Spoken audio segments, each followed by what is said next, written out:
Hi people, I just wanted to make a little video today saying that all parents deserve to have access to their children no matter what they've done. Yes, I totally believe in that. All parents should have access to their children no matter what they've done. And I want to say that Star's mom isn't a monster. She didn't actually kill Star. And it was her partner that killed Star, not Star's mom. So the mother shouldn't even be in prison, really. I feel really sorry for her. And I actually really genuinely hope that nobody hurts her. And, I just hope she can get out of prison as soon as possible. But yeah, I'd love to offer her friendship and be a friend to her.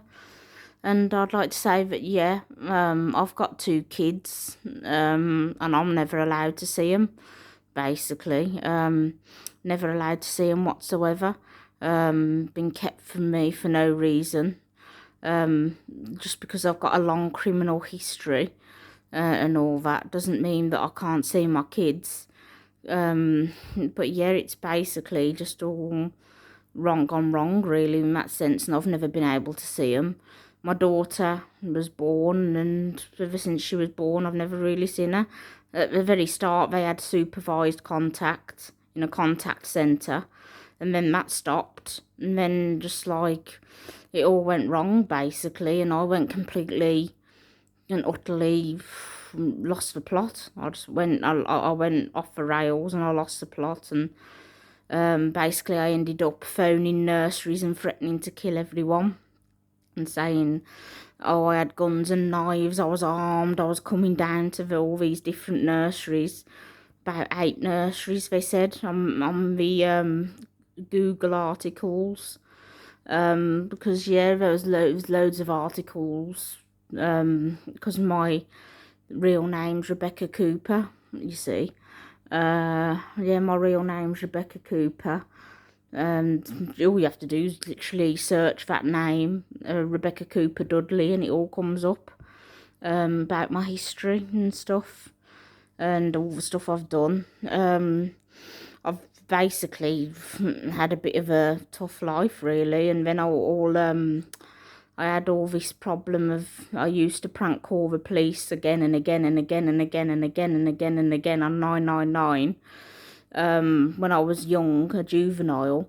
I'd only just reached the age at that point that was old enough to be arrested, and ever since I was old enough to be arrested, I just kept on ringing the police for hours and hours every day until eventually they had to come and arrest me at the phone boxes, you see.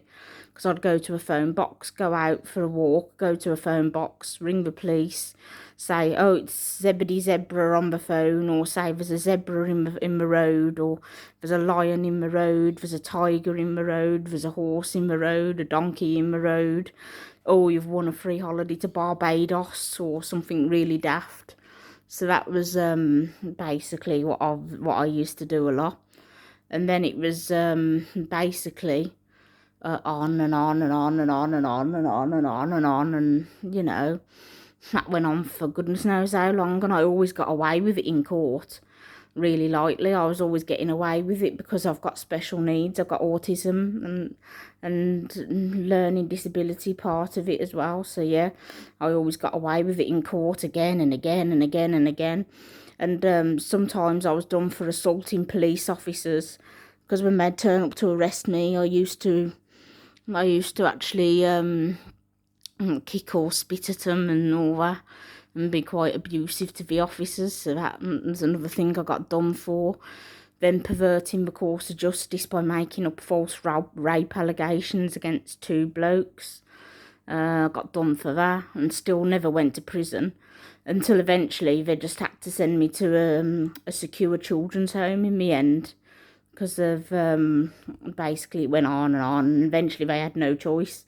They just had to give up and send me to a secure children's home for a brief period, which that was because I was vulnerable, so they sent me there.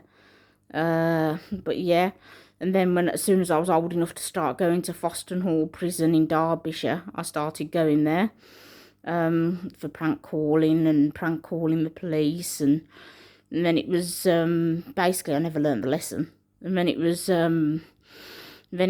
death threats and sending death threats, ringing up random horse owners that were advertising their horses in Pony magazine, which is a little girls magazine, teenage magazine. And I was obviously an adult at this point, and I started ringing up these people trying to sell their horses and threatening to kill them. And some people said that, they weren't even selling a horse anymore because it was all really ancient magazines. Some magazines went back goodness knows how long. And I'd been just like keeping all these magazines and just using all the numbers out of these old magazines and ringing up and doing that. And then it was, basically it went on and on and on. The death threats went on and on and on. And eventually I was in prison for that. And then when I was in prison, I kept on death threatening prison staff and saying, when I get out, I'm going to come down here and I'm going to kill the prison staff. And so I got done for that as well in the end. Yeah, I got done for that. And obviously for the nurseries, I got a suspended prison sentence. And was just released to the community under strict guidelines, blah, blah, blah. But yeah, I seem to get away with virtually everything, really. But yeah, I should be able to still see my kids, no matter what I've done in the past. The past is the past. I ain't done anything now for goodness knows how long. I mean, I can't remember the last time I actually broke the law. It's been a very long time. And so, I should still be able to have access to my kids, but I don't. And it's like, a pretty tough story, really. I'd love to see my daughter and my son. But, yeah, my daughter's unfortunately special needs as well. She's still in nappies at the age of 5. But, yeah, I'd like to see her. Hopefully that can happen soon, because I have been proving myself, really, and being good for a very long time. So hopefully that can happen now. Anyway, please comment on this video. Please comment below. Any comments are welcome. And yeah, please comment and like and subscribe and comment below. Thank you. Bye.